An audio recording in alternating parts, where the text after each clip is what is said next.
صل على سيدنا ومولانا محمد وعلى سيدنا علي وسيدتنا فاطمة وسيدتنا زينب وسيدنا حسن وسيدنا حسين وعلى آله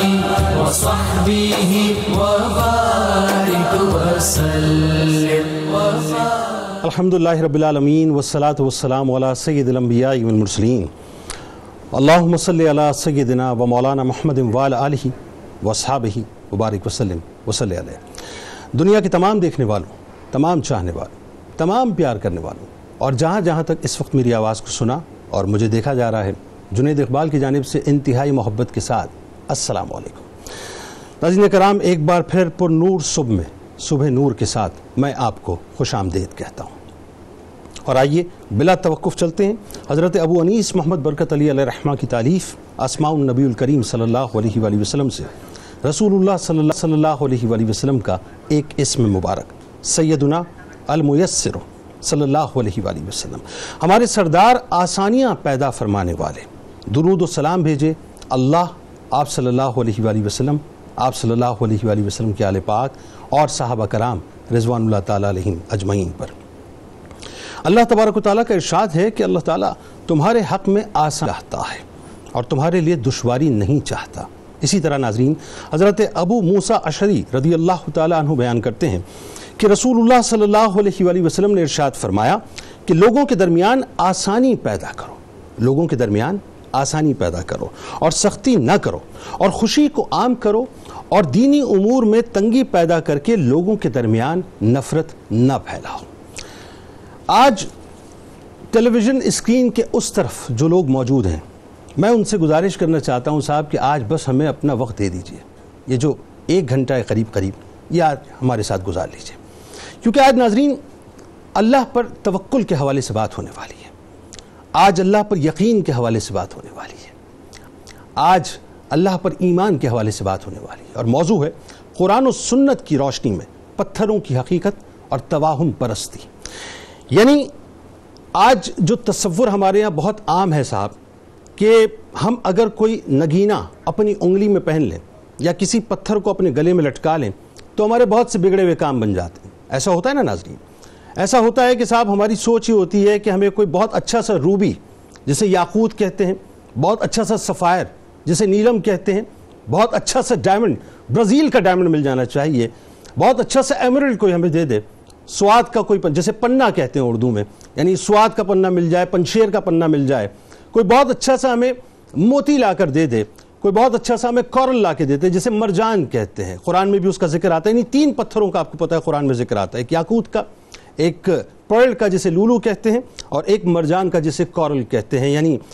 جسے عام زبان میں مونگا کہا کرتے ہیں۔ تو کوئی بہت اچھا سا ہمیں مرجان مل جائے، ہماری قسمت بدل جائے۔ کوئی ہمیں لا کر صاحب کوئی بہت اچھا سا ٹوپاز دے دے، گولڈن ٹوپاز دے دے جسے سنیلا کہتے ہیں، تو ہماری قسمت بدل جائے۔ کوئی ہمیں بہت اچھا سا ایمیتھسٹ لا کے دے دے جسے کٹیلا کہتے ہیں، تو ہماری قسمت بدل جائے۔ کوئی ہمیں صاحب کوئی بہت اچھا سا فیروزہ لا کر دے دے تو ہماری قسمت بدل جائے۔ کوئی ہمیں بہت اچھا سا عقیق لا کر دے دے تو ہم ترقی کے منازل طے کر جائیں۔ یعنی لوگ جو ہیں وہ اپنی اپنی سوچ کے مطابق یہ سمجھتے ہیں کہ ان پتھروں کی حقیقت بہت کچھ ہے، اس کی اہمیت بہت کچھ ہے، اور ہمیں ان سے بہت کچھ ملنے والا ہے۔ اچھا، اس میں کوئی دوسری رائے نہیں ہے ناظرین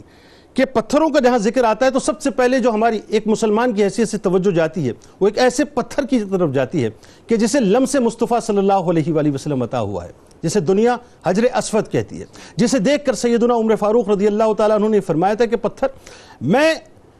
یقیناً یہ جانتا ہوں کہ تو کوئی نفع نہیں دے سکتا، نہ کوئی نقصان دے سکتا ہے، میں صرف تجھے اس لیے چومتا ہوں کہ تجھے سرکار مدینہ صلی اللہ علیہ وآلہ وسلم نے چوما ہے، یعنی لمس مصطفیٰ صلی اللہ علیہ وآلہ وسلم تجھے عطا ہوا ہے۔ امیر المومنین جب یہ بات فرما رہے تھے ناظرین تو سیدنا علی کرم اللہ وجہ الکریم ساتھ تشریف فرماتے، وہ فرماتے ہیں کہ کیوں نہیں، یہ تو نفع بھی دیتا ہے اور نقصان بھی دیتا ہے۔ بات یہ ناظرین، ایک پتھر وہ بھی تو ہے جو رسول اللہ صلی اللہ علیہ وآلہ وسلم کو پہچانتا تھا، بلکہ تھا کیا پہچانتا ہے کہ جب سرکار مدینہ صلی اللہ علیہ وآلہ وسلم مکی کی گلیوں میں چلا پھرا کرتے تھے تو والصلاۃ والسلام علیک یا رسول اللہ کی صداؤں کو بلند کیا کرتا تھا۔ ایک پتھر ناظرین وہ بھی تو ہے، یعنی میں جبل احد کا ذکر کیوں نہ کروں، جس کے بارے میں سرکار مدینہ صلی اللہ علیہ وآلہ وسلم نے فرمایا کہ ہم اس سے محبت کرتے ہیں اور یہ ہم سے محبت کرتا ہے، اور بروز محشر ناظرین اسی انداز سے جبل احد جنت کے اندر جو ہے پیش کر دیا جائے گا، یعنی ان کا مقام اور مرتبہ اس سے تو کوئی انکار ہی نہیں ہے ناظرین۔ لیکن سوال یہ ہے کہ آج ہماری سوچ یہ ہو گئی ہے کہ اگر ہمیں کامیابی چاہیے تو فلاں پتھر کو ہمیں پہن لینا چاہیے، جبکہ سوچ تو یہ ہونی چاہیے کہ انسان کو اتنا ملتا ہے جتنی وہ کوشش کرتا ہے، اور بات یہ ہے کہ اس سے آگے کی سوچ یہ ہے کہ جتنا انسان کو ملتا ہے اصل میں وہ اللہ ہی کے فضل سے ملتا ہے اور اللہ ہی کی عطا سے ملتا ہے۔ اب سوال یہ ہے کہ آج انسان اگر یہ تکیہ کر لے صاحب، یعنی خود ساختہ عقائد بنا لے کہ کچھ خاص پتھر ایسے ہیں جن کو اگر پہن لیا جائے تو ہماری قسمت کی جو دیوی ہے وہ ہم پر مکمل طور پہ مہربان ہو جائے گی، یعنی پتھر میرے لیے گڈ لک بھی ہو سکتا ہے اور پتھر میرے لیے بیڈ لک بھی ہو سکتا ہے۔ معاملہ یہ ہے کہ اگر یہ سوچ پیدا ہو جائے ناظرین تو پھر آگے جا کر یہ سوچ پیدا ہوتی ہے کہ رزق کی کشادگی کا معاملہ ہو تو کوئی پتھر پہن لیجئے، محبوب کو پانا ہو تو پتھر پہن لیجئے، شادی کرنی ہو پتھر پہن لیجئے، اولاد کے حصول کی طلب ہو تو پتھر پہن لیجئے، اپنے باسز کو اگر قابو میں لانا ہو تو انسان پتھر پہن لیا کرتا ہے۔ پیسہ چاہیے، شہرت چاہیے، عزت چاہیے، کامیابی چاہیے، کرسی چاہیے، طاقت چاہیے، غرض کچھ بھی چاہیے، لاکھوں روپیہ خرچ کیجئے، ہزاروں روپیہ خرچ کیجئے، کوئی ایک پتھر پہن لیجئے، کامیابیاں جو ہیں وہ آپ کے قدم چومیں گی۔ اب اس کے ساتھ ساتھ ایک اور بڑا اہم موضوع ہے جسے آپ توہم پرستی کہتے ہیں ناظرین، اور وہ اتنا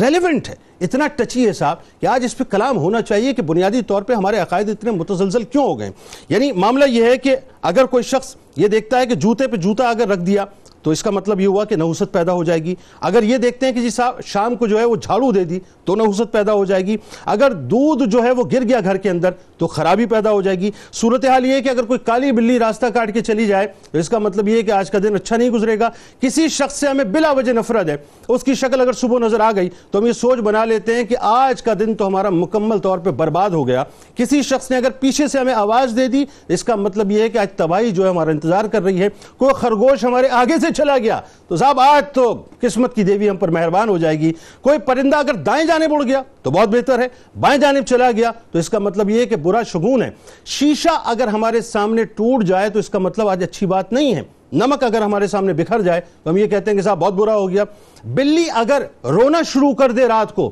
تو ہم کہتے ہیں کہ اس کا مطلب کچھ برا ہونے والا ہے۔ کوا اگر چلانا شروع کر دے تو ذہن میں خیال یہ آتا ہے کہ آج بہت سارے مہمان گھر میں آنے والے ہیں۔ یعنی صورتحال یہ ہو گئی ہے ناظرین کہ اگر کوئی ڈیجٹ، ہم وہ کہتے ہیں نا کہ 3 تگاڑے اور کام بگاڑے، تو اگر کوئی 3 کا عدد آ جائے تو ہم کہتے ہیں صاحب یہ ہمیں نہیں چاہیے، 13 کا عدد ہمیں نہیں چاہیے۔ اور آپ دیکھ لیجئے مغرب کے اندر ہوتا کیا ہے، یعنی 13واں فلور نہیں ہوتا،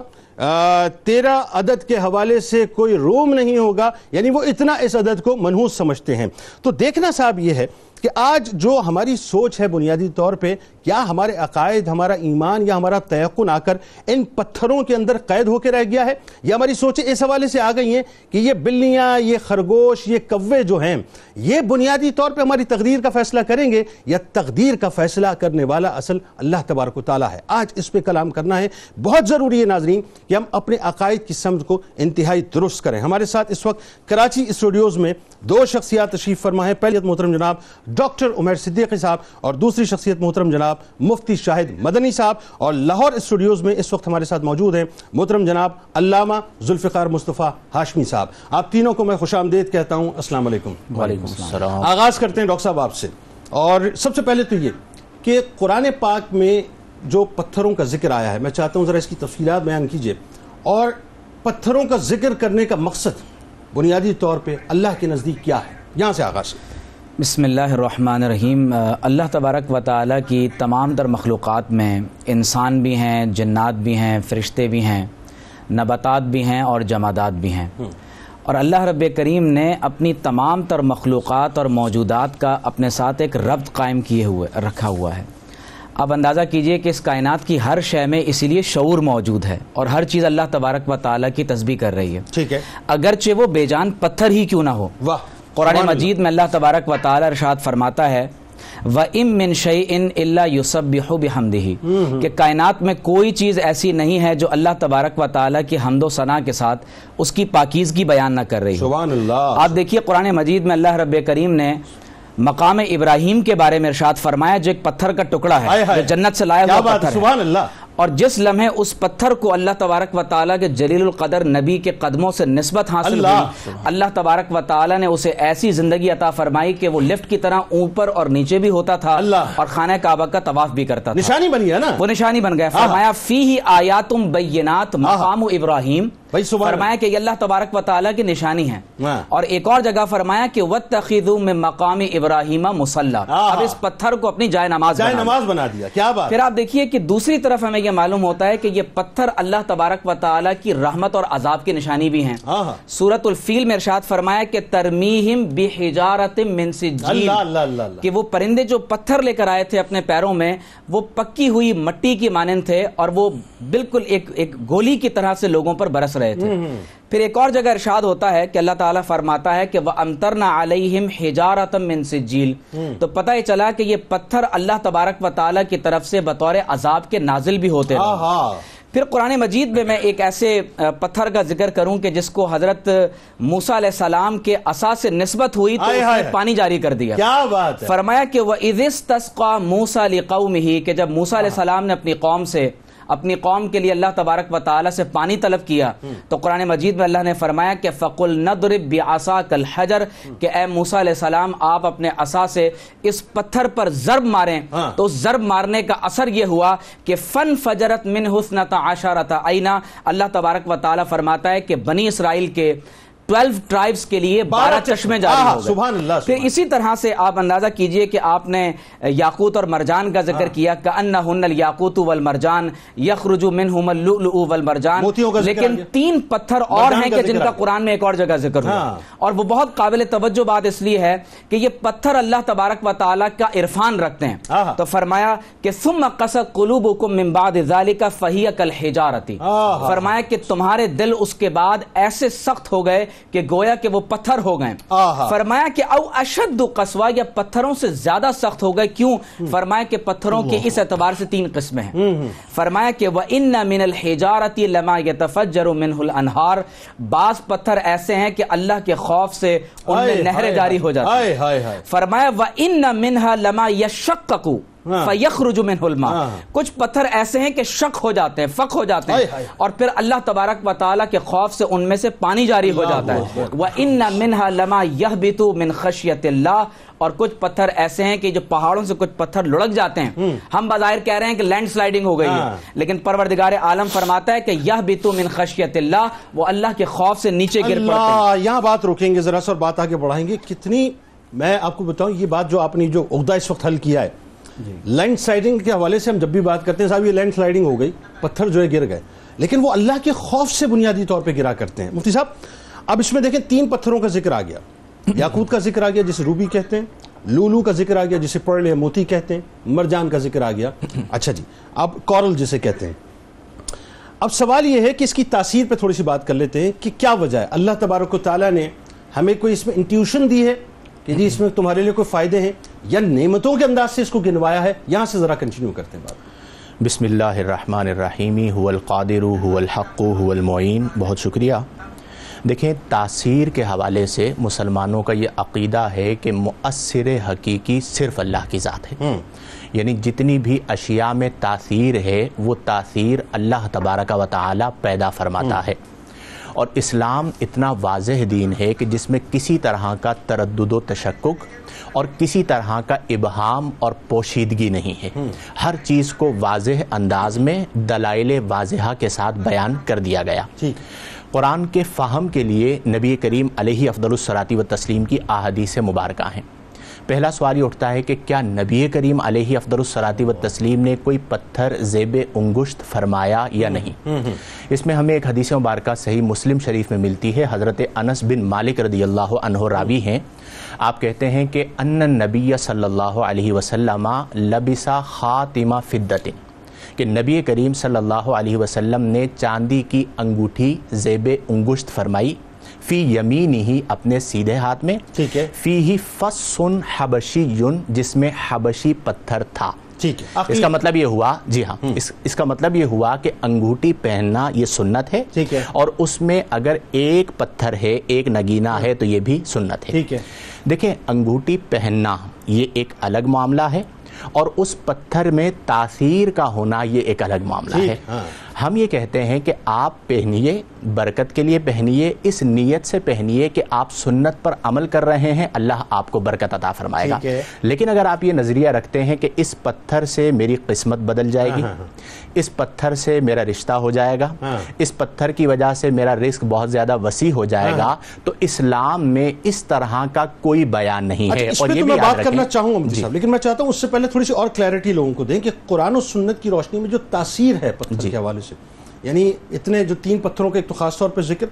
کیا اس میں کوئی تاثیر کے حوالے سے اس کا بیان ہوا یا نعمتوں کے حوالے سے بیان ہوا، یہ ذرا سا وضاحت دیکھیں قرآن میں جہاں پر پتھروں کا ذکر آیا وہ باعتبار نعمت کے آیا ہے، باعتبار تاثیر کے نہیں آیا، اور حدیث میں بھی جو پتھر پہننے کا ذکر آیا ہے وہ باعتبار نعمت کے آیا ہے، باعتبار تاثیر کے نہیں آیا۔ اچھا، یہاں پہ بعض لوگ ایک حدیث کا حوالہ دیتے ہیں کہ نبی کریم صلی اللہ علیہ وسلم نے فرمایا کہ تختموا بالعقیق فإنہ مبارک، کہ تم جو ہے وہ عقیق کی انگوٹھی پہنو کیونکہ وہ مبارک ہے، اور دیگر الفاظ بھی آئے ہیں۔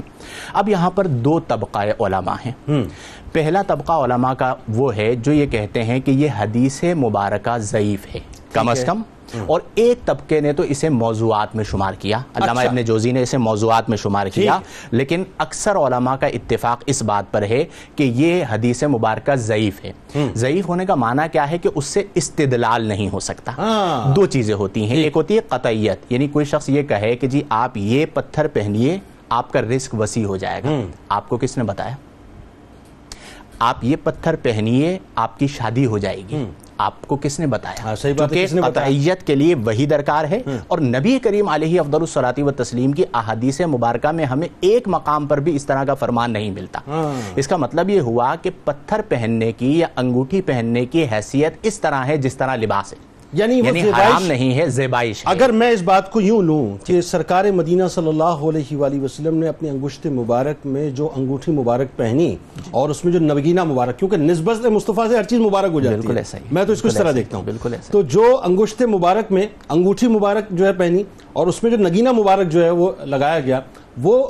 زیبائش کے لیے بس اسے یوں متعین کر لیں سمرائز کر کے کہ یہ تھا دائرہ دین۔ اب دوسرا ہے دائرہ ریسرچ، کہ کچھ لوگ اپنی پوری زندگی لگا دیتے ہیں پتھروں پر ریسرچ کرتے ہوئے، اور اپنے مشاہدات سے ثابت کرتے ہیں کہ پتھروں میں کسی نہ کسی طرح کی تاثیر پائی جاتی ہے۔ تو اگر بعض لوگ یہ کہتے ہیں تو ہم انہیں یہ کہیں گے کہ آپ اس تاثیر کو یعنی سائنٹیفک فوائد کو دین سے نہ جوڑیں، کیونکہ آپ کے پاس وہی نہیں ہے۔ اگر آپ مشاہدات سے کہتے ہیں کہ کسی بیمار کا اس تاثیر کی وجہ سے علاج ہو سکتا ہے تو مولوی اس کا انکار نہیں کرے گا جب تک آپ دین سے نہیں جوڑیں۔ کلیئرٹی آ گئی۔ آئیے جناب چلتے ہیں لاہور کی جانب، اور علامہ ہاشمی صاحب ہمارے ساتھ موجود ہیں۔ ہاشمی صاحب یہ بتائیے کہ جیسا کہ ابھی ابتدائی گفتگو جو ہے وہ ظاہر ہے ڈاکٹر عمیر صدیقی صاحب نے فرمائی، مفتی شاہد مدنی صاحب نے فرمائی، میں چاہتا ہوں آپ بھی ذرا سا اپنا انپٹ دیجئے کہ آج ہمارے ہاں جو سوچ پیدا ہو گئی ہے کہ صاحب یہ پتھر پہن لیا جائے، اس پتھر کی وجہ سے اولاد نہیں ہے تو اولاد ہو جائے گی، یہ پتھر پہن لیا جائے شادی نہیں ہو رہی تو شادی ہو جائے گی، اور یہ پتھر پہن لیجئے جی رزق مل جائے گا، طاقت مل جائے گی، کرسی مل جائے گی، یہ جو سوچ ہمارے یہاں ہے پریویل کر گئی اور بڑے عقیدے کے ساتھ، کیا فرمائیں گے اس حوالے سے آپ؟ بسم اللہ الرحمن الرحیم، مولا صلی وسلم دائما ابدا ابدا۔ قبلہ جنید بھائی، بہت ایک ضروری موضوع پر آج ہماری گفتگو ہے، اور حقیقی بات یہی ہے کہ مؤثر حقیقی اللہ تبارک و تعالیٰ کی ذات ہے۔ پتھروں کے بارے میں اس طرح کے گمان اگر ہمارے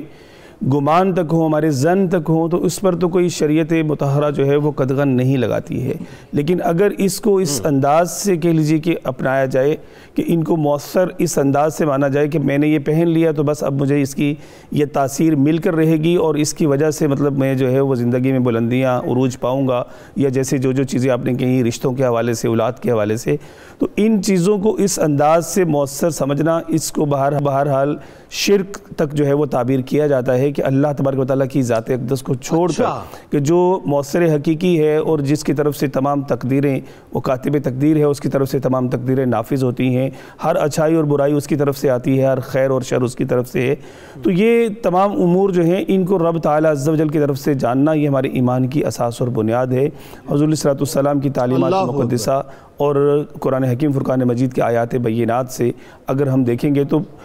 ہمیں یہی پتہ چلتا ہے کہ اس وقت دور جاہلیت میں اسی طرح کی تو مختلف چیزیں جو ہیں ان کو اپنایا جاتا تھا، مختلف توہمات جو ہیں وہ اپنائے جاتے تھے، تو ان چیزوں کو مؤثر نہیں جاننا چاہیے۔ البتہ یہ کہ ان کی کوئی کسی مطلب کہہ لیجیے کہ محقق کی کسی تحقیق سے، مشاہدے سے، جیسے مفتی صاحب قبلہ فرما رہے تھے، کوئی بات اگر سامنے آتی ہے اور اس پر ایک گمان کی حد تک عمل کرنے میں شریعت مطہرہ جو ہے وہ کوئی قدغن نہیں لگاتی ہے، لیکن اگر یقین آپ اس پر جو ہے وہ حاصل کرنا شروع کر دیں تو یہ پھر ہمارے ایمان کی اساس جو ہے اس کو منہدم کرتا ہے، اس میں رکاوٹ ڈالتا ہے اور اس میں کہہ لیجیے کہ ایک نقصان کا باعث بنتا ہے۔ اچھا ہاشم صاحب ایک بات اور بتائیے کہ یہاں جیسے بات ہو رہی تھی ابھی ابتدائی گفتگو میں مفتیان نے فرمایا کہ ہمارے یہاں یہ جو تصورات ہیں پتھروں کے حوالے سے، خاص طور پر جو 3 پتھروں کا ذکر، یاقوت کا، مرجان کا اور موتیوں کا ذکر ہوتا ہے قرآن پاک میں، یہ اللہ تعالیٰ نے اپنی نعمتوں کے حوالے سے گنوایا ہے۔ اچھا ہمارے یہاں ہوئی یہ گیا ہے صاحب کہ لوگ باقاعدہ علم العادات کی روشنی میں، ڈیٹ آف برتھ کی روشنی میں، ٹائم آف برتھ کی روشنی میں اپنے پتھر جو ہیں وہ لوگوں سے لیتے ہیں، ہزاروں لاکھوں روپیہ خرچ کرتے ہیں، پھر اس کو ایک خاص مقصد کے لیے جو ہے وہ انگلی میں پہنا کرتے ہیں، گلے میں لٹکایا کرتے ہیں۔ تو اس کا مطلب یہ تو بالکل ہم ڈسٹریکٹ ہو گئے اس عقیدے سے جو اللہ تبارک و تعالیٰ نے قرآن میں ہمیں دیا ہے۔ جی بالکل، آپ اس کا ایک عملی مشاہدہ دیکھ لیجئے جنید بھائی کہ آپ دیکھیں کہ پتھر بیچنے والے عمومی طور پہ آپ کو فٹ پاتھوں میں بیٹھے ہوئے نظر آتے ہیں، وہ ایک اپنا بستہ سجائے ہوئے بیٹھے ہوئے ہوتے ہیں۔ جی ہاں، اور اگر اس پتھر کے اندر اتنی تاثیر، اتنی طاقت ہے کہ وہ آپ کی قسمت کی دیوی جو ہے اس کو مطلب آپ پر مہربان کر سکتا ہے، یا آپ کی تقدیر کو بدل سکتا ہے، یا آپ کو عروج اور دولت مند مطلب عروج دلا سکتا ہے، دولت مند بنا سکتا ہے، تو وہ صاحب جو مطلب فٹ پاتھ پہ بیٹھ کے پتھر بیچ رہے ہیں وہ خود ان میں سے کوئی پتھر پہن کے اپنی قسمت کیوں نہیں سنوار لیتے؟ تو ایسا بالکل غلط ہے، ان کی قسمت نہیں سنورتی، صحیح بات، بالکل ایسا غلط ہے۔ ایسی کوئی مطلب کہہ لیجیے کہ تاثیرات ان کے اندر جو ہے وہ جاننا یہ خلاف حقیقت بات ہے، ایسا نہیں ہے، بالکل ایسی کوئی بات نہیں۔ بالکل ٹھیک ہے۔ اچھا ڈاکٹر صاحب یہ بتائیے، اب اس میں ایک بات تو یہ آ گئی، اس کا مطلب یہ ہوا کہ روا روی کے اندر جو بھیڑ چال چلی ہوئی ہے ہمارے یہاں معاشرے میں، ہے نا، ہم دیکھے بغیر سمجھے بغیر صرف اور صرف مطلب جو ہے وہ اپنا آنکھ بند کر کے اندھوں کی طرف فالو کر رہے ہیں، اور وہی بات ہے کہ جو ہمیں بتا رہا ہے کہ صاحب، جیسے میں ایک بات سنتا ہوں عموماً سفائر کے بارے میں، نیلم کے بارے میں، وہ خاص طور پہ کہا جاتا ہے کہ نیلم پہنتے ہوئے بڑا سوچنا صاحب، کیونکہ یہ تختیہ تختہ کر دیتا ہے۔ مطلب کہ پتھروں میں اتنی طاقت آ جاتی ہے کہ وہ تختیہ تختہ کر دے آپ کو۔ جنید بھائی، قرآن مجید میں جہاں اللہ تبارک و تعالیٰ نے سمندر اور مچھلی کا ذکر کیا ہے، وہاں سمندروں سے جو کچھ نکلتا ہے، چاہے وہ یاقوت اور مرجان ہو، یا لولو یا مونگے اور خوبصورت اور قیمتی ترین موتی ہوں، ان کے بارے میں ارشاد فرمایا کہ وَتَسْتَخْرِجُونَ حِلْيَةً تَلْبَسُونَهَا، کہ یہ تمہارے لیے زیور ہے۔ تو گویا کہ بنیادی مقصد جو قرآن نے ان پتھروں کا بیان کیا ہے وہ بطور زیور اور زینت ہے۔ آپ اگر زینت اور زیور کے طور پر ان کو پہنتے ہیں تو ایک بنیادی بات جو بار بار یہاں دہرائی گئی ہے وہ یہ ہے کہ ایک ہے مؤثر حقیقی ہونا اور ایک ہے مسبب الاسباب ہونا۔ کسی پتھر میں، کسی بھی کائنات کی چیز میں اپنی ذات کے اعتبار سے نہ کوئی تاثیر ہے، نہ کوئی اثر ہے، نہ کوئی سبب ہے۔ اس میں جو شفا پیدا کرتا ہے، جو اس میں اثر پیدا کرتا ہے، جو اس کو نافع اور دار، نقصان دہ اور نفع دینے والا بناتا ہے، وہ اللہ تبارک و تعالیٰ کی ذات اقدس ہے۔ سبحان اللہ، سبحان اللہ۔ حدیث شریف میں ہے کہ نبی کریم صلی اللہ علیہ وسلم فرماتے ہیں کہ اگر کل کائنات کی تمام جن و انس مل کر تمہیں نفع پہنچانا چاہیں اور اللہ کا تمہیں نفع دینے کا کوئی ارادہ نہیں تو کوئی تمہیں نفع نہیں پہنچا سکتا۔ اللہ اللہ اللہ۔ اور اگر کل کائنات کے افراد مل کر تمہیں نقصان دینا چاہتے ہیں اور اللہ تبارک و تعالیٰ کا نقصان دینے کا کوئی ارادہ نہیں تو تمہیں کوئی نقصان نہیں دے سکتا۔ اللہ۔ تو ایک بنیادی بات یہ سمجھ لیجئے کہ نافع اور ضار اللہ تبارک و تعالیٰ کی ذات اقدس ہے۔ ٹھیک ہے۔ دوسری ایک بات یہ سمجھنا چاہیے کہ پتھر اپنی ذات میں نہ نفع دیتا ہے نہ نقصان دیتا ہے، جیسے حجر اسود ہے، فاروق اعظم رضی اللہ تعالیٰ عنہ جب یہ فرما رہے ہیں کہ اے پتھر میں جانتا ہوں کہ تو نہ نفع دیتا ہے نہ نقصان دیتا ہے، وہ دراصل اس کو ریلیٹ کر رہے ہیں ایام جاہلیت کے ساتھ، کہ لوگوں کو یہ بتا دیا جائے کہ پتھر اپنی ذات میں، کیونکہ وہیں حجر اسود بھی موجود ہے، وہیں لات منات عزا اور حبل بھی موجود ہیں، تو فرق کیا جا رہا ہے. تو پتھر اپنی ذات میں نفع و نقصان نہیں دیتا، لیکن حضور علیہ السلام نے فرمایا کہ قیامت کے دن جب حجر اسود آئے گا تو اس کی 2 آنکھیں بھی ہوں گی جس سے یہ دیکھے گا، اس کی زبان بھی ہوگی اور چومنے والے کی شفاعت کرے گا، یعنی گواہی دے گا، گواہی دے گا. تو گویا کہ اللہ تبارک و تعالیٰ کی اس قدرت کی وجہ سے اس پتھر میں قیامت کے دن یہ تاثیر پیدا ہوگی کہ وہ لوگوں کے، یعنی حدیث میں یہاں تک ہے کہ جب یہ پتھر نازل ہوا تو یہ پتھر سفید چاندی کی مانند تھا، لیکن گناہوں کے اثر کو قبول کرتے کرتے، گناہ سمیٹتے سمیٹتے اب یہ سیاہ ہو گیا ہے. یہ بالکل اس طرح کی بات ہے، یہ بالکل اس طرح کی بات ہے، قطع کلام کی معذرت، کہ خاک تو خاک ہے، لیکن وہی بات ہے جب نسبت مدینہ مل جاتی ہے تو خاک مدینہ ہو جاتی ہے، اور جب خاک مدینہ ہو جاتی ہے تو وہ خاک شفا ہو جایا کرتی ہے. ناظرین آئیے انتہائی محبت کے ساتھ درود پاک کا نذرانہ اور عشق محمد صلی اللہ علیہ وآلہ وسلم کا ترانہ سنتے ہیں، اس کے بعد دوبارہ حاضر ہوتے ہیں. اللهم صل على سيدنا ومولانا محمد وعلى سيدنا علي وسيدتنا فاطمة وسيدتنا زينب وسيدنا حسن وسيدنا حسين وعلى وصحبه وبارك وسلم وبارك. اللهم صل على سيدنا ومولانا محمد وعلى سيدنا علي وسيدتنا فاطمة وسيدتنا زينب وسيدنا حسن وسيدنا حسين وعلى آله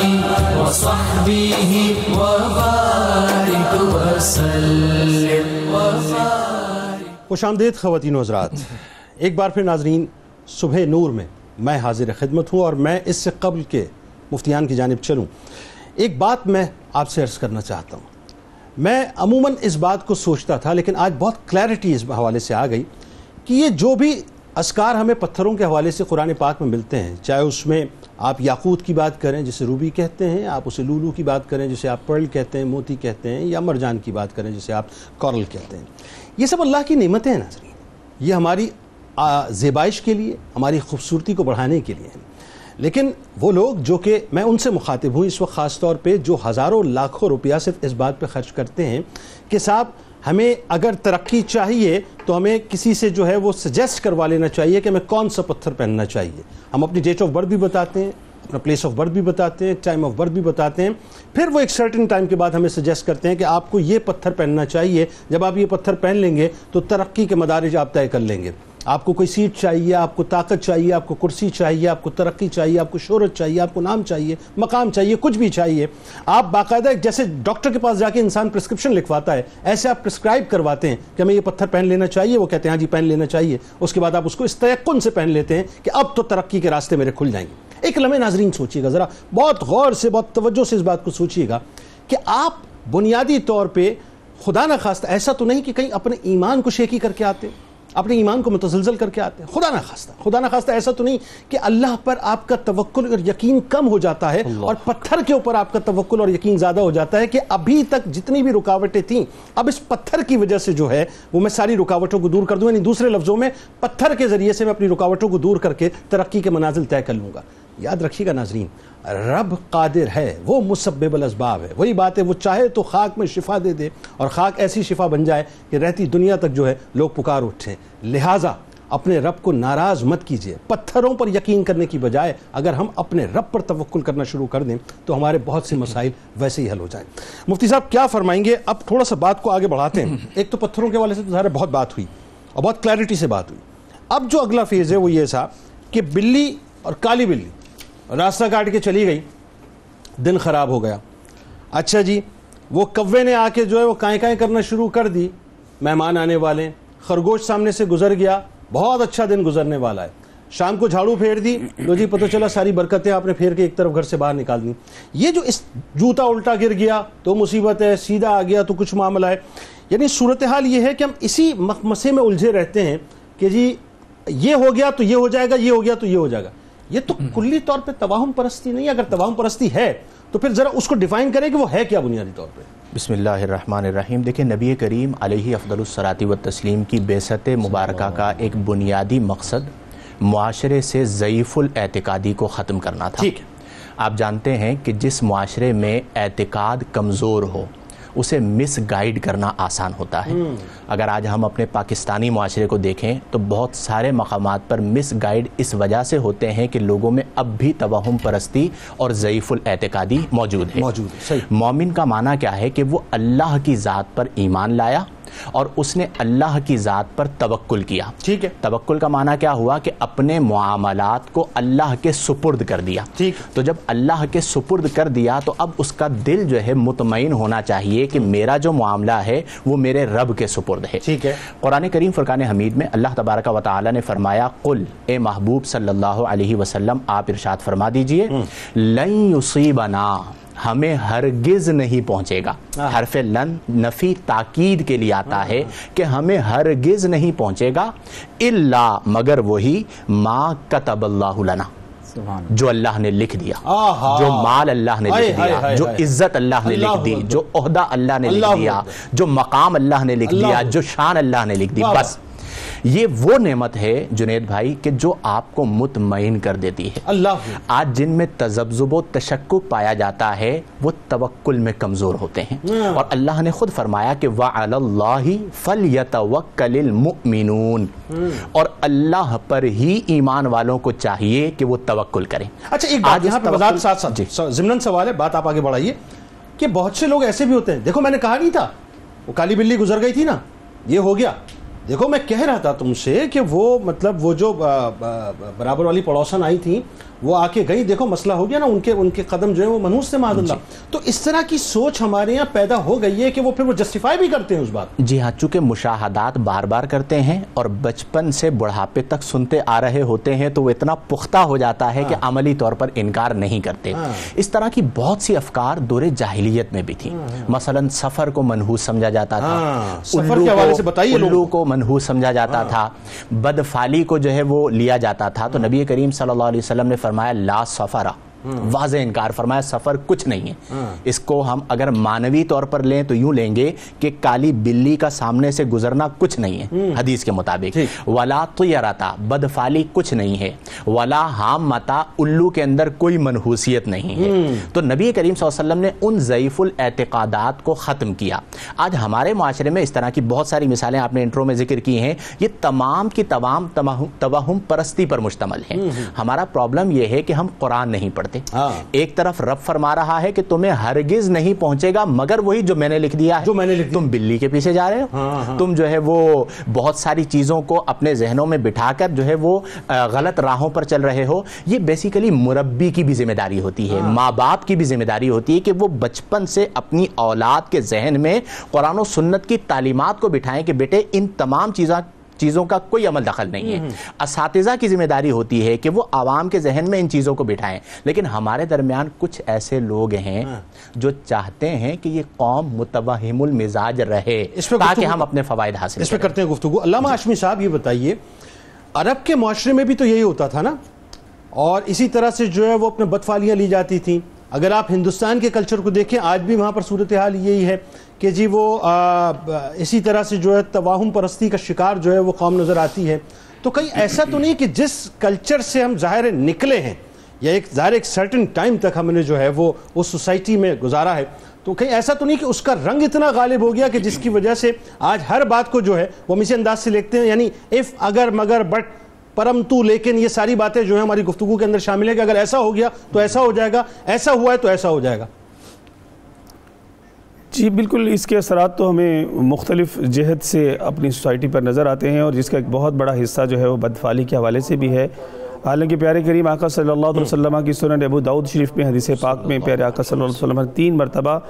تاکید کے ساتھ فرمایا کہ بدفعلی شرک ہے، بدفعلی شرک ہے، بدفعلی شرک ہے، اور فرمایا کہ جس نے بدفعلی پر عمل کیا وہ شرک میں مبتلا ہو گیا۔ اب اس میں اعتقاد کا شرک، فعل کا شرک جو ہے اس پر محدثین الگ سے بحث ضرور فرماتے ہیں، مگر یہ کہ اس طرح کی ضعیف الاعتقادی ہمیں یقیناً اللہ تبارک و تعالیٰ کی ذات سے دور کر دیتی ہے۔ حضرت مولا علی قاری رحمۃ اللہ تعالیٰ علیہ اسی حدیث پاک کی تشریح میں جو ہے وہ یہ بات بیان کرتے ہوئے فرماتے ہیں کہ زمانہ جاہلیت میں لوگوں کا یہ اعتقاد ہوا کرتا تھا کہ وہ بدشگونی لیا کرتے تھے۔ بدشگونی لیتے کہ مطلب باہر جب کہیں کام کے لیے جانا ہوتا، کسی سفر پہ، مہم پہ، تجارت کے لیے جانا ہوتا تو پرندے اڑاتے، اگر پرندہ سیدھی جانب اڑ جاتا تو اس سے نیک فعلی لیتے، بائیں جانب اڑ جاتا تو اس سے بد فعلی لیتے۔ اس طرح کے معاملات جو ہے وہ اس وقت دور جاہلیت میں پائے جاتے تھے۔ تو آج بھی جیسے مفتی صاحب فرما رہے تھے کہ کوئی مطلب کوئی فلاں کانا سامنے آ گیا، کوئی لنگڑا سامنے آ گیا، کوئی لولا سامنے آ گیا، اس سے بد فعلی لے لی، بلی نے رستہ کاٹ دیا، یا مطلب کہہ لیجیے کہ دیگر کسی نے پیچھے سے آواز دے دی، اس کو بہت برا سمجھا جاتا ہے۔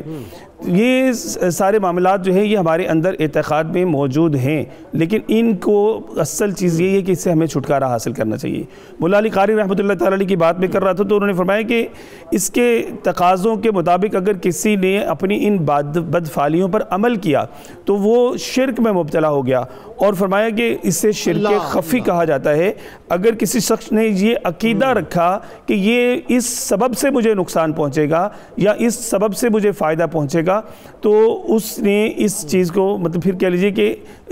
اسباب کے طور پہ اگر جانا تو پھر تو مطلب یہ شرک خفی رہے گا، اور اگر اس نے اس کو اعتقاد کے طور پر جان لیا کہ نہیں بس صاحب یہی بات ہے اور اس کے علاوہ کچھ نہیں ہے، اور اس کو مؤثر حقیقی جانا جیسے کہ ڈاکٹر صاحب فرما رہے تھے، تو پھر تو وہ کہہ لیجیے کہ عملاً جو ہے وہ شرک میں مبتلا ہو گیا اور اس کا ایمان اس کے ہاتھوں سے جاتا رہا۔ سر ایک وضاحت فرما دیجئے، آپ انتہائی اہم ترین گفتگو اس وقت فرما رہے ہیں اور دنیا آپ کو سن رہی ہے۔ اصل صبح نور کا مقصد بھی یہی ہے کہ جو چیزیں ڈسٹریکٹ ہو گئی ہیں اس کو بالکل جو ہے پراپر جو ہے وہ لائن کر دیا جائے۔ مجھے ایک بات بتائیے صاحب، آج نارملی ہوتا تو یہی ہے، مطلب ہم تو بالکل سمجھ لیجئے اپنا تیقن جو ہے وہ 110% ان پتھروں کے اوپر اور ان بدفعلیوں پہ رکھتے ہیں کہ جی ایسا ہوا ہے تو ایسا ہوا ہے، تو خدا نہ خواستہ ہمیں کیا کرنے کی ضرورت ہے پھر اس حوالے سے؟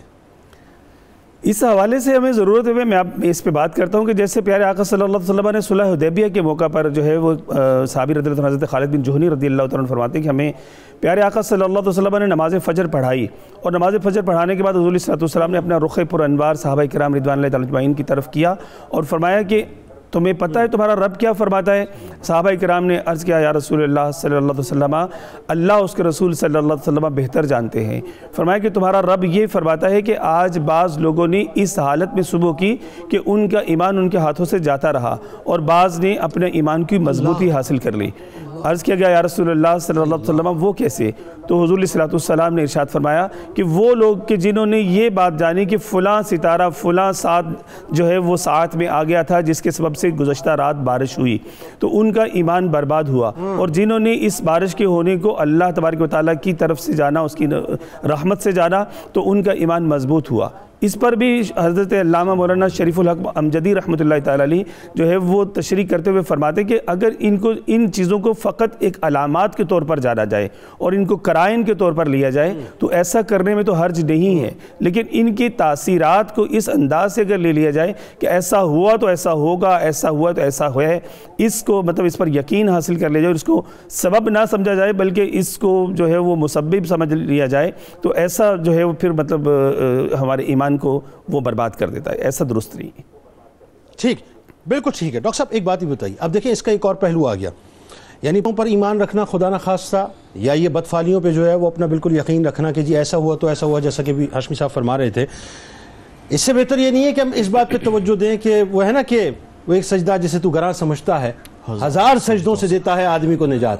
تو وہ جو ہم بار بار سجدے کرتے ہیں ادھر ادھر، ہم اپنے آپ کو ریفائننگ پروسیس سے کیوں نہ گزاریں؟ یعنی گناہ ہمارے اندر موجود ہیں، گناہوں کا ہم یہ کیوں نہیں انالیسس کرتے کہ صاحب میں جو اللہ کی راہ سے بھٹک گیا ہوں، میں اللہ کی راہ پہ آ جاؤں، میرا توکل کمزور ہو گیا ہے وہ مضبوط ہو جائے، میرا بھروسہ یقین کم ہو گیا ہے وہ مضبوط، میں اللہ کو راضی کر لوں، میرے اپنی شامت اعمال کی وجہ سے، وہ ہے نا کہ وما اصابکم من مصیبت فبما کسبت ایدیکم یعفو عن کثیر، کہ تم پر جو پریشانیاں ہیں وہ تمہارے اپنے ہاتھوں کی کمائی ہے، بہت سی تو ہم نے معاف فرما دی، تو ہم اپنی پریشانیوں کے حل کے لیے معافی اللہ سے کیوں نہیں مانگتے؟ جنید بھائی، حضرت سیدنا امام حسین رضی اللہ تعالی عنہ علیہ السلام کی مبارک انگوٹھی پر لکھا ہوا تھا ان اللہ بالغ امرہ، کہ اللہ تبارک و تعالی اپنے امر کو مکمل کرنے والا ہے۔ سبحان اللہ۔ آپ کا جو موضوع ہے وہ امام حسین علیہ السلام کی انگوٹھی پر منقش اس نقش کے اندر بند ہے۔ اللہ اکبر۔ آپ نے فرما دیا کہ اللہ تبارک و تعالی کے ارادے اور اس کے اذن سے ہی کائنات میں سب کچھ ہو رہا ہے۔ سبحان اللہ، کیا مثال دیا۔ نہ کوئی پتا ٹوٹ کر گرتا ہے، نہ کوئی ریت کا ذرہ ہوا میں اڑتا ہے، نہ کوئی سمندر اور دریا کی لہر آگے چل سکتی ہے مگر اللہ تبارک و تعالی کے اذن سے۔ آپ دیکھیے کہ اصل ہے ایمان، یقین، ایقان، اتقان، معرفت۔ ایمان کیا ہے کہ ابو جہل کے ہاتھ میں پتھر کلمہ پڑتا ہے۔ ایقان کیا ہے کہ علی المرتضیٰ فرماتے ہیں کہ جب میں حضور علیہ السلام کے ساتھ مکہ کی وادیوں میں چل رہا تھا تو حضور علیہ السلام کو پتھر اور درخت کہہ رہے تھے السلام علیکہ یا رسول اللہ، یہ ایمان ہے۔ دوسری طرف میں آپ کے خدمت میں یہ جنید بھائی عرض کروں کہ ایک طرف ہے وہم اور توہم، اور دوسری طرف اس کے ساتھ ایک اور چیز جڑی ہوئی ہے، وہ ہے خوف اور حزن۔ انسان توہم میں اس وقت مبتلا ہوتا ہے جب وہ اللہ تبارک و تعالیٰ کا خوف ترک کر دے، اس کو اپنے مستقبل اور ماضی کا غم اور خوف لاحق ہو، اچھی بات، اور اس کے ساتھ اس کا تقدیر سے ایمان ہٹ جائے۔ کیا اچھی تو جب انسان تقدیر سے دور ہوتا ہے تو وہم، وسوسہ، شک، اضطراب، قلق، یہ چیزیں انسان کو ایک توہم پرستی میں مبتلا کر دیتی ہیں۔ یاد رکھ لینا چاہیے کہ اسلام کی فلسفی فلسفہ لا ریب ہے۔ الف لام میم ذالک الکتاب لا ریب فیہ ھدی للمتقین، فرمایا کہ اس میں شک، شبہ، ریب، قلق اور اضطراب نہیں ہے۔ تو جہاں ایمان ہوگا وہاں توہم نہیں ہوگا۔ آپ دیکھیے کہ حضور علیہ السلام جب خود یہ ارشاد فرما رہے ہیں کہ دع ما یریبک الی ما لا یریبک، کہ جو چیز تمہیں شک میں ڈالتی ہے اسے چھوڑ دو، اور جو چیز تمہارے لیے یقینی ہے اس یقینی بات کو اختیار کر لو۔ اسی لیے آپ دیکھیے کہ ہمارے ہاں جب اعتماد، یقین اور توکل کی بات کی جاتی ہے تو پروردگار عالم نے ہمیشہ توکل کرنے والوں کو پسند کیا ہے، لیکن بار بار جس بات کی طرف ہمیں توجہ دینی ہے وہ یہ ہے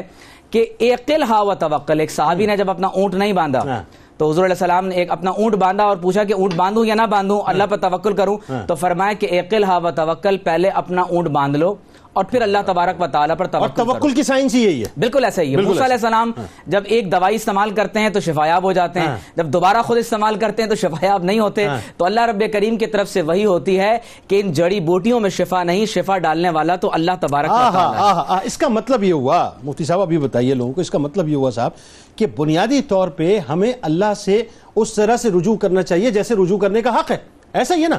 بلکہ یوں کہیے کہ اپنے راستوں کی جو گرد، میں بہت آسان کر کے لوگوں کو سمجھاؤں کہ اپنے راستوں کی جو گرد ہے ہمیں ایکچولی اللہ کو راضی کر کے صاف کرنا چاہیے، نہ کہ اس میں جو ہے وہ ہیرے جواہرات اور موتیوں کو جو ہے وہ لگا کر صاف کرنا چاہیے۔ ایسا ہی؟ بالکل ایسا ہی ہے، اور در حقیقت توکل کا تعلق قلب کے ساتھ ہے۔ اور آج ہمارے معاشرے میں بگاڑے قلب عوام میں بھی آ چکا ہے اور خواص میں بھی آ چکا ہے۔ اسی لیے آپ دیکھیں کہ بخاری شریف میں نبی کریم علیہ افضل الصلاۃ والتسلیم نے فرمایا کہ الا وان فی الجسد مضغہ، پورے جسم میں گوشت کا ایک ٹکڑا ہے، اذا صلحت صلح الجسد کلہ، کیا خوبصورت، جب وہ ٹھیک ہو جائے پورا بدن ٹھیک ہو جائے گا، وَإِذَا فَسَدَتْ، جب وہ خراب ہو جائے فَسَدَ الْجَسَدُ كُلُّهُ، پورا بدن خراب ہو جائے گا۔ أَلَا وَهِيَ الْقَلْبُ، وہ دل ہے،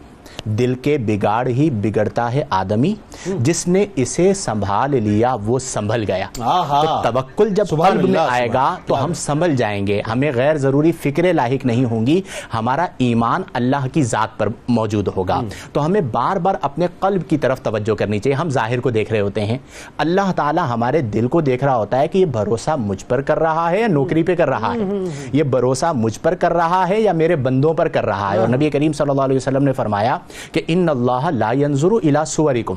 اللہ تعالیٰ تمہارے چہروں کی طرف نہیں دیکھتا، ولا الى اموالکم، اللہ تعالیٰ تمہارے مالوں کی طرف نہیں دیکھتا، ولکن اللہ ينظر الى قلوبکم ونیاتکم، اور لیکن اللہ تعالیٰ تمہارے دلوں کو دیکھتا ہے اور تمہاری نیتوں کو دیکھتا ہے۔ تو دل میں کیا ہوتا ہے؟ توکل ہوتا ہے۔ وہ ہے نا کہ نیت المومن خیر من عملی، جی ہاں، نیت المؤمن خیر من عملی، انما الاعمال بالنیات۔ اور آج ہمارے معاشرے میں فساد نیت عوام، خواص اور سو کولڈ اخص الخواص تمام میں آ چکا ہے، اور یہ وہ چیز ہے کہ شیطان اس پہ اس طرح وار کرتا ہے کہ بندہ کہیں کا نہیں رہتا۔ اور یہ یاد رکھیے گا کہ اجر عمل پہ نہیں نیت پر ہے۔ اچھا بہت سارا اس کا مطلب یہ ہوا کہ جو توہم پرستی ہے،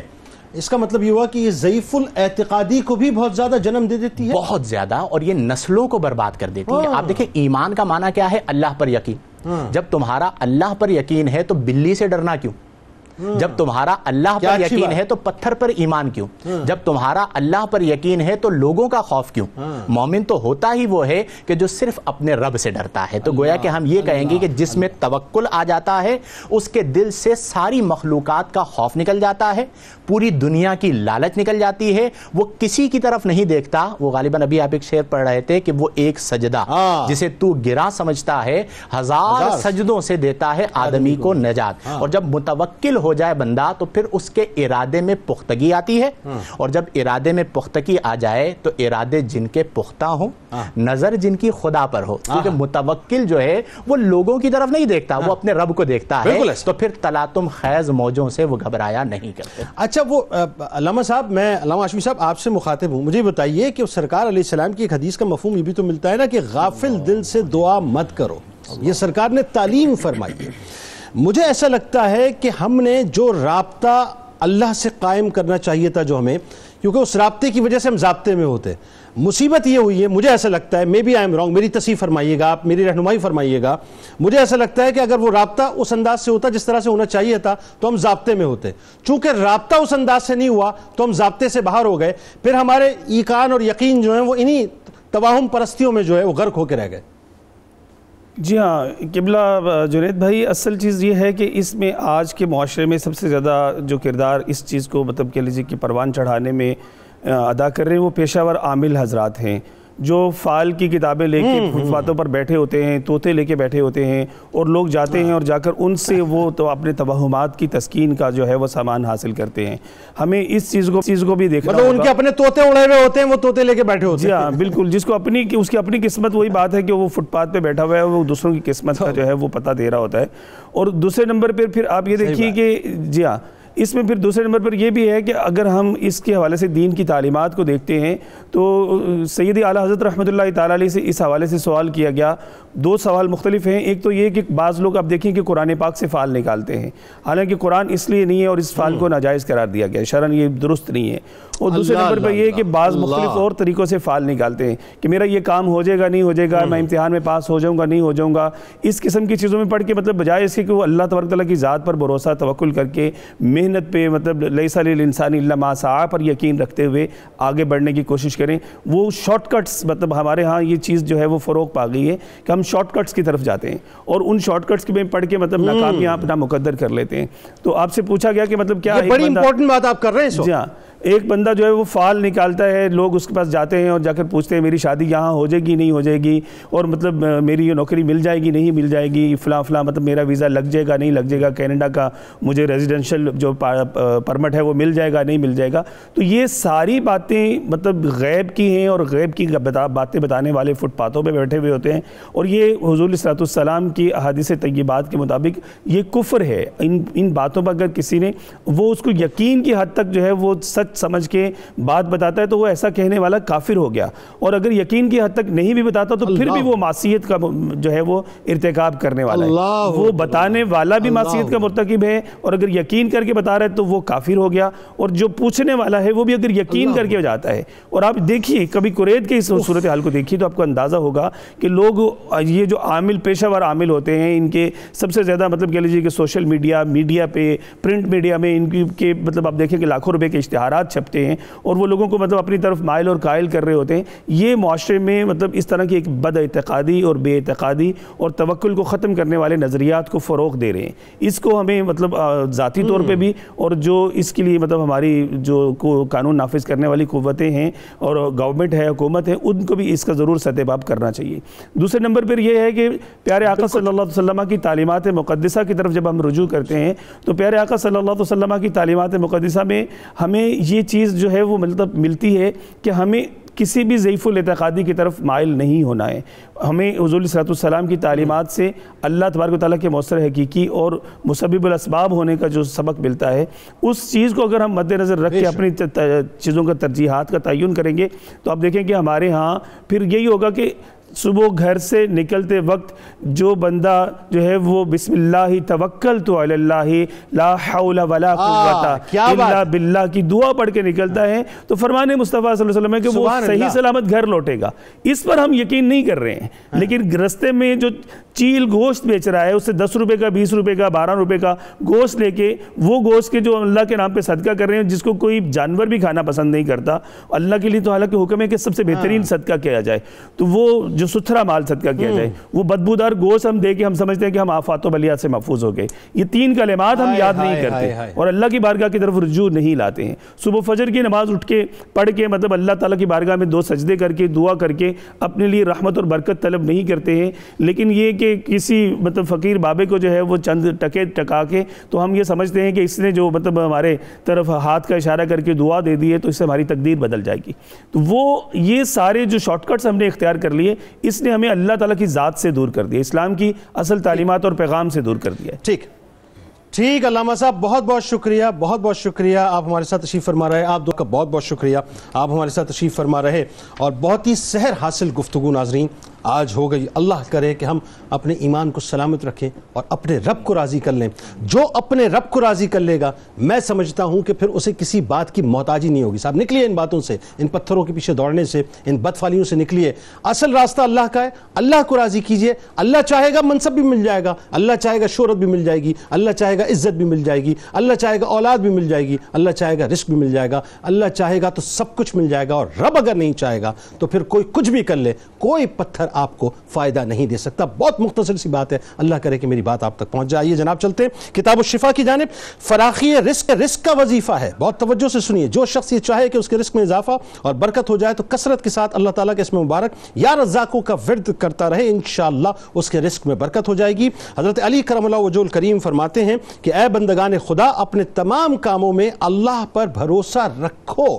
کیونکہ جو شخص صرف اللہ پر بھروسہ رکھتا ہے وہ ہر قسم کی آفتوں اور مصیبتوں سے بچ جاتا ہے. آج کے اس موضوع کے حوالے سے اگر آپ مزید کچھ پڑھنا چاہتے ہیں تو روزنامہ 90 میں ضرور مضمون کو دیکھیے. ٹویٹر اکاؤنٹ کو اگر ابھی تک آپ نے فالو نہیں کیا تو فالو کر لیجئے. فیس بک پیج کو اگر ابھی تک آپ نے لائک نہیں کیا تو لائک کر لیجئے. ہمارے یوٹیوب چینل کو سبسکرائب کیجئے, بیل آئیکن کو کلک کیجئے. اور میرے اسکالرز یہاں موجود ہیں, آپ موجود ہیں, ہاشمی صاحب موجود ہیں, دنیا بھر میں جہاں جہاں مجھے دیکھا جا رہا ہے. نعرے کا وقت آ گیا ہے, میں آپ سے گزارش کروں گا مل کے نعرہ لگائیں گے, کیونکہ یہ نعرہ نہیں ہے صاحب, یہ 2 قومی نظریہ ہے. اللہ تعالیٰ پاکستان کی اور پاکستان کے محافظین کی ہمیشہ حفاظت فرمائے. آئیے مل کے نعرہ لگاتے ہیں. پاکستان کا مطلب کیا؟ لا الہ الا اللہ محمد رسول اللہ صلی اللہ علیہ وآلہ وسلم. اس دعا, اس امید, اس یقین کے ساتھ اجازت دیں کہ اللہ تبارک و تعالیٰ آپ کا, ہمارا, ہم سب کا اس انداز سے حامی و ناصر ہو کہ لا یؤمن احدکم حتی اکون احب الیہ من والدہ وولدہ والناس اجمعین. اللہ حافظ. اللهم صل على سيدنا ومولانا محمد وعلى سيدنا علي وسيدتنا فاطمة وسيدتنا زينب وسيدنا حسن وسيدنا حسين وعلى وصحبه وبارك وسلم وبارك